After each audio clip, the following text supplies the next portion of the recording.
guys, and welcome back to another video. My name is Strawberry, and today was kind of an interesting video. I asked some people in my Discord server if they thought it would be a good idea for a video. If you haven't or are not a part of my Discord server, link will be below. Highly recommend joining because it's tons of fun over there. But today I will be talking about and rating the best and the worst crafting supplies. This goes over art supplies, basic supplies, furry supplies. This goes over like a whole range of stuff.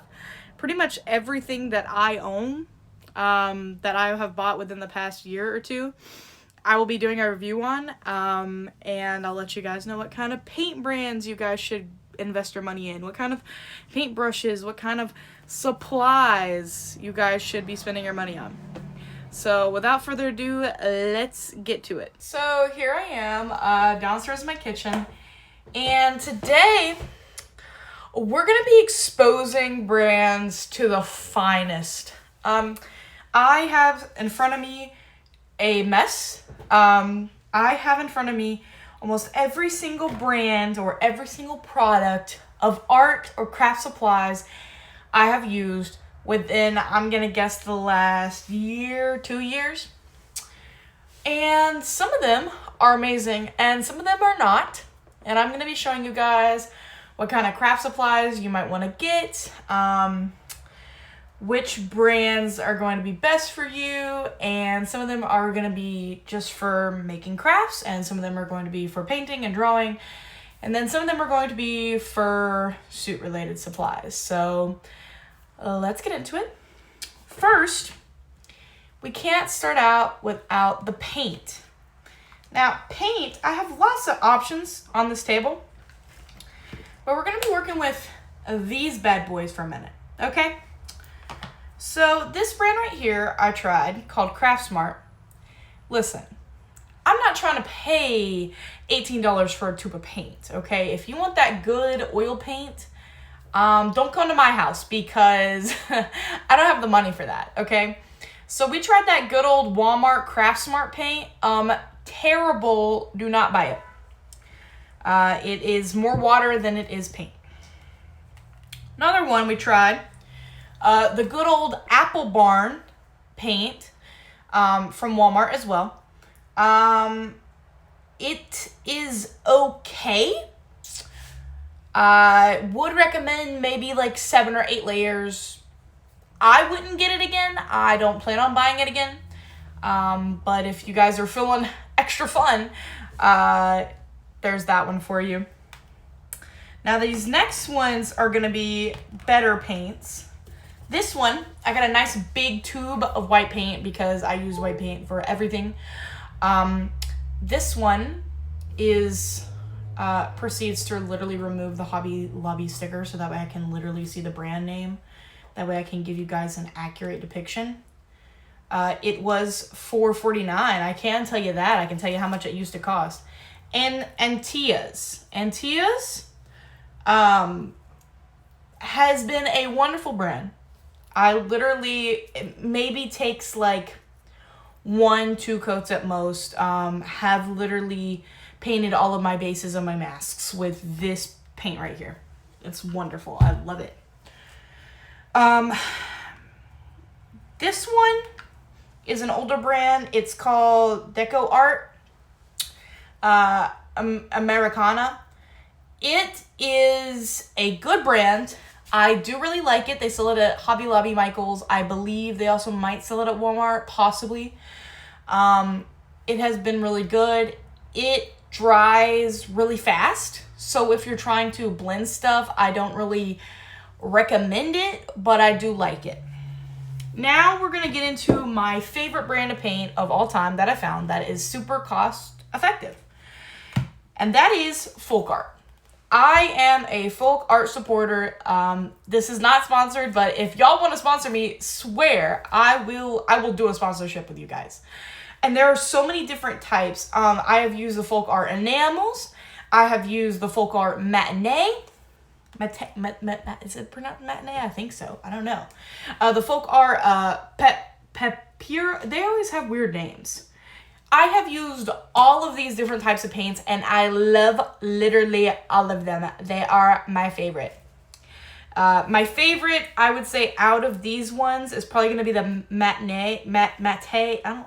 I'm sorry, guys. I don't know how to pronounce words. It's going to be this one. The one that starts with an M first. Then probably this one that I also cannot pronounce. And then probably this one last. Wonderful paint. Highly recommend. Some other paints that I've used for different projects. Some leather paint. I highly recommend Angela's. The best leather paint I have ever used on my life. Swear on it.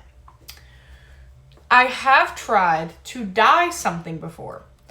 Tried to dye a stuffed animal, and I used that good old Right dye. Did not work. I literally left it in there for like 2 days, and it did not work. Right, I was a little disappointed because everybody online was like, this is the brand, this is the thing, this is what you need. And I was like, no, I don't, maybe I didn't use it right. I left it for a fat minute though, and it didn't stick. So, I'm thinking maybe this isn't it. Moving on. Did some fabric painting. Not gonna lie, this good old dollar pouch of fabric paint, the Hello Hobby is what it's called. You know, I had very low expectations because anytime paint comes in a pouch like this, you just have very low expectations. But I'm not gonna lie, this fabric paint, it did good. It did better than the Right dye more, and that says something, okay? I recommend this, the Hello Hobby. I think it did great. Moving on.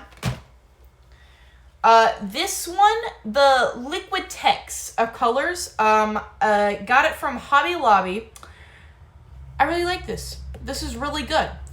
This is really good paint. Has never done me dirty. I'm sure Liquid Text other paints work amazing. They're just a little bit more of a pricey range, because this whole tube was $5.99. So, but I haven't used any of their other paints, but I'm assuming that they would also be good. It's a little pricey though. It is $5.99. So, I mean, the more you pay for paints, the better quality it's going to be. That's just with anything. So, now something that I do recommend, if you guys don't already own any, what are you guys doing with your life? Because I feel like literally every person who ever has an existence needs to own a Sharpie, okay? And Sharpies are amazing. I like the fine point ones because I like to draw with them and outline and stuff. I got a whole bag of like colors of them. Highly recommend. Get you some Sharpies, boo. Another thing, I kind of just grabbed one because I wanted to make my point with an object. You know, I was feeling a little silly, goofy. Anything Crayola. That should just be a given. Crayons, colored pencils. I like colored pencils more. Crayons are, I can't really, I don't have the time to sit there and like draw with a crayon and then like use one of those little things and like blend it and like make it all. I ain't got the time for that, okay? This bad boy though, highly recommend. Before I even learned how to draw digitally, Crayola colored pencils were my go-to for drawing literally everything. I love them. All right, moving on. What else do I have on this table? You know I had to review them. The good old Posca markers. People say Posco markers, but it has an A, so Posca? I love them. I absolutely love them. They are very expensive. They are worth it. They are worth it. Please, if you are an artist, please buy some. Please try them. Your life will forever be changed. I know it's a lot of money to commit to something without even trying it, but trust me, it's amazing, okay? On the list, we got some glue. I don't use a lot of glue. tried to fix something around the house and I used that good old E6000, no. Just no. I've also used Gorilla Glue before. No. They both are terrible. I could just have a different experience than other people, because other people have like sweared on their life that like Gorilla Glue is great and E6000 is fantastic and will change your life and get you a wife and get you a house or whatever the hell, okay? But I had terrible experiences using both of them. Not because I didn't follow the directions on the package, because I follow directions to a T, because they just did not work.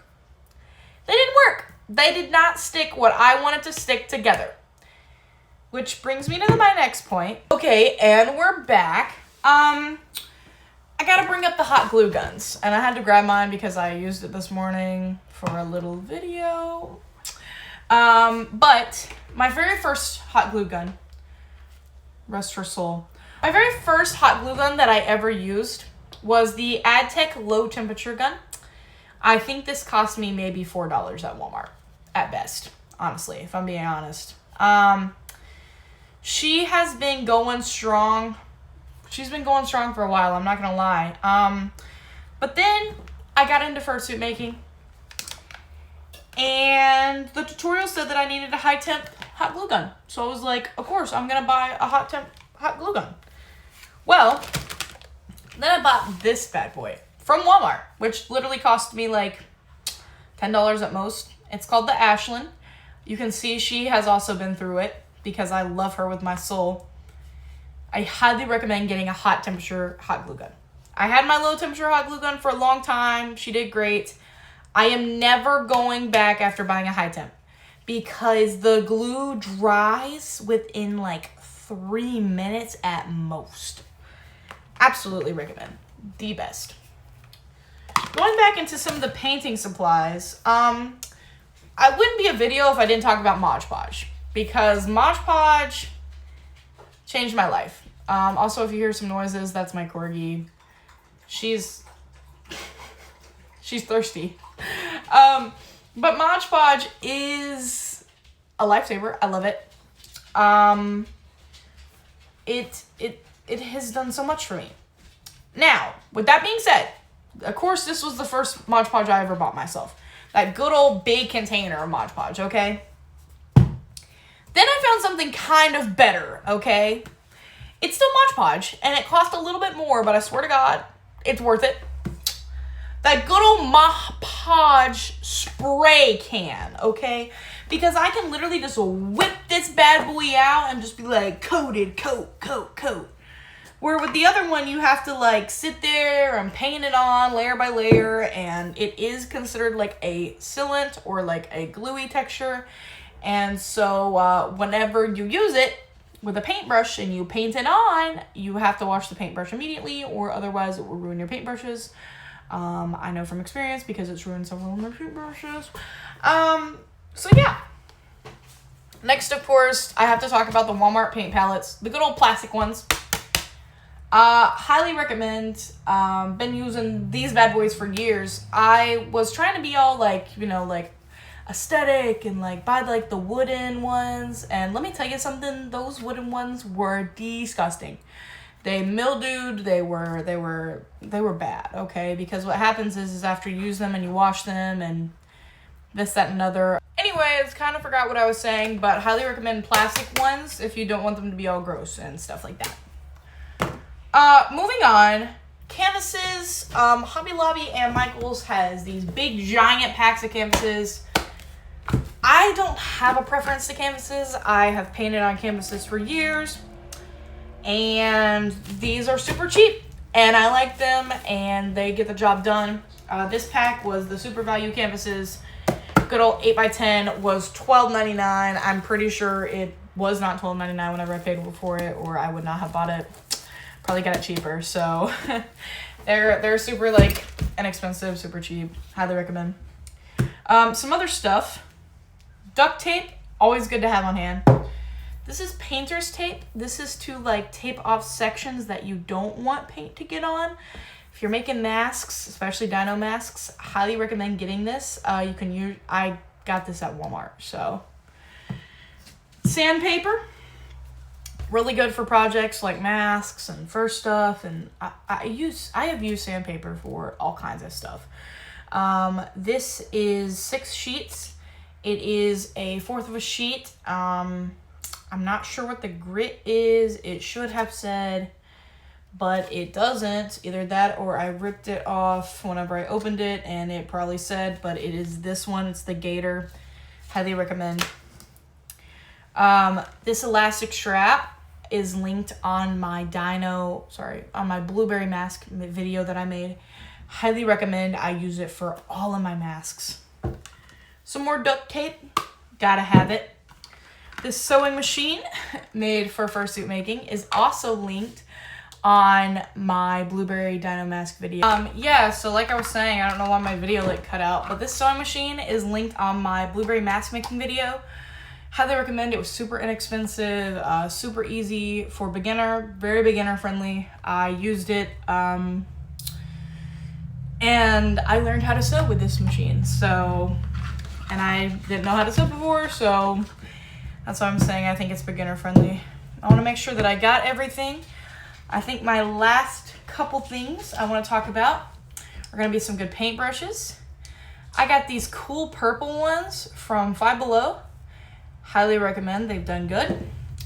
Got these grippy handle ones that are really good and really supportive if you're painting for a really long time at Walmart. And then these actually have their name brand written on them. They're called the Donna Dewberry. I believe that's what it all says on there. But there are these white marble ones that I believe I got from Michael's, and they have worked so well. I've been using them for a long time actually, which is really rare for paintbrushes. Last thing I think I want to show off that's on this table is this bad boy right here. If you are what's a good way that I can word this? If you're not an adult, maybe you should talk to your parents before you get this, and this is a trigger warning, just to let you guys know. This is my foam cutter. It is the Black & Decker. It is not meant to cut foam. It is actually meant to carve a turkey, which is why it looks like this. But this does cut foam extremely well, and I'm able to like bend it and get it to what shape I want a lot easier than using scissors. Highly recommend getting you one of these if you're making tons of suits. And yeah, I'm looking at the table. I'm not seeing anything else. Let me just show you guys, like, it is a big mess. Like, that's what I've been looking at the entire time. But if you guys enjoyed the video and you want to ask me any questions about the supplies that I mentioned in this video down below, I would be more than happy to answer you guys' questions. And I hope you all have a wonderful day. Bye, berries.